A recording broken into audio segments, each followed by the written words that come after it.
ನೀವು ಯಾವ ರೀತಿಯ ಸಮಸ್ಯೆಯನ್ನು ಎದುರಿಸುತ್ತಿದ್ದೀರಿ? ಸಂಪರ್ಕ ಸಮಸ್ಯೆಯೇ ಅಥವಾ ನಿಧಾನವಾದ ಇಂಟರ್ನೆಟ್? ಸಂಪರ್ಕ ಸಮಸ್ಯೆ. ದಯವಿಟ್ಟು ನಿಮ್ಮ ಯೋಜನೆಯ ಮಾನ್ಯತೆಯನ್ನು ಪರಿಶೀಲಿಸಿ. Broadband speed test. ಮೊದಲನೆಯದಾಗಿ, ಆಪ್ನ ಹೋಮ್ ಸ್ಕ್ರೀನ್ನಲ್ಲಿ ಮೇಲಿನ ಬಲಭಾಗದಲ್ಲಿರುವ ಪ್ರೊಫೈಲ್ ಅಥವಾ ಮೆನು ಐಕಾನ್ ಮೇಲೆ ಟ್ಯಾಪ್ ಮಾಡಿ. ಈಗ ತೆರೆದ ಮೆನುನಿಂದ ಬ್ರಾಡ್ಬ್ಯಾಂಡ್ ಸ್ಪೀಡ್ ಟೆಸ್ಟ್ ಆಯ್ಕೆಯ ಮೇಲೆ ಟ್ಯಾಪ್ ಮಾಡಿ. ನಿಮ್ಮ ಇಂಟರ್ನೆಟ್ ವೇಗದ ಪರಿಶೀಲನೆಯನ್ನು ಪ್ರಾರಂಭಿಸಲು ಸ್ಕ್ರೀನ್ನಲ್ಲಿ ಕಾಣುವ ಸ್ಟಾರ್ಟ್ ಟೆಸ್ಟ್ ಬಟನ್ ಮೇಲೆ ಟ್ಯಾಪ್ ಮಾಡಿ. ಕೆಲವೇ ಸೆಕೆಂಡುಗಳಲ್ಲಿ ನಿಮ್ಮ ಡೌನ್ಲೋಡ್ ಮತ್ತು ಅಪ್ಲೋಡ್ ವೇಗ ನಿಮಗೆ ಕಾಣಿಸುತ್ತದೆ. ಸಮಸ್ಯೆ 1. ನೆಟ್ವರ್ಕ್ ಬರುತ್ತಿಲ್ಲ. ವಿಧಾನ 1. ನಿಮ್ಮ ಫೋನ್ನಲ್ಲಿ ನೆಟ್ವರ್ಕ್ ಬರುತ್ತಿಲ್ಲದಿದ್ದರೆ, ನಿಮ್ಮ ಫೋನ್ನ ಕ್ವಿಕ್ ಸೆಟ್ಟಿಂಗ್ಸ್ ಅನ್ನು ತೆರೆಯುವುದು ಮೊದಲ ವಿಧಾನವಾಗಿದೆ. ಸ್ಕ್ರೀನ್ ಅನ್ನು ಮೇಲಿನಿಂದ ಕೆಳಕ್ಕೆ ಸ್ವೈಪ್ ಮಾಡಿ. ಇಲ್ಲಿ ನೀಡಲಾದ ಫ್ಲೈಟ್ ಮೋಡ್ ಅಥವಾ ಏರ್ಪ್ಲೇನ್ ಮೋಡ್ ಐಕಾನ್ ಮೇಲೆ ಟ್ಯಾಪ್ ಮಾಡುವ ಮೂಲಕ ಅದನ್ನು ಆನ್ ಮಾಡಿ.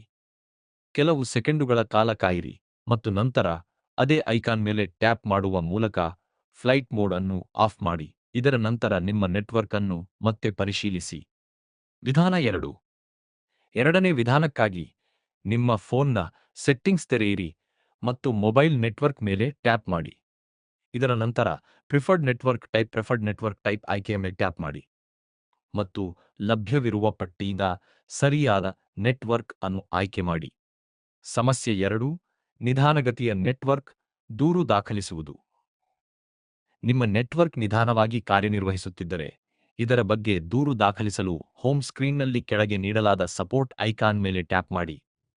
ದೂರಿನ ಫಾರ್ಮ್ನಲ್ಲಿ ನಿಮ್ಮ ರಾಜ್ಯ, ಜಿಲ್ಲೆ, ನಗರ ಮತ್ತು ದೂರಿನ ಪ್ರಕಾರವನ್ನು ಆಯ್ಕೆ ಮಾಡಿ. ಇದರ ನಂತರ ಕೆಳಗಿರುವ ಪ್ರೊಸೀಡ್ ಬಟನ್ ಮೇಲೆ ಟ್ಯಾಪ್ ಮಾಡಿ.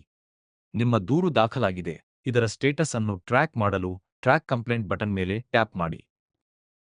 ಇಲ್ಲಿ ಖಾತೆಯ ಪ್ರಕಾರದ ಮೇಲೆ ಟ್ಯಾಪ್ ಮಾಡಿ ಮತ್ತು ನೀವು ಈಗಷ್ಟೇ ದೂರು ದಾಖಲಿಸಿದ ನಿಮ್ಮ ಮೊಬೈಲ್ ಸಂಖ್ಯೆಯನ್ನು ಆಯ್ಕೆ ಮಾಡಿ.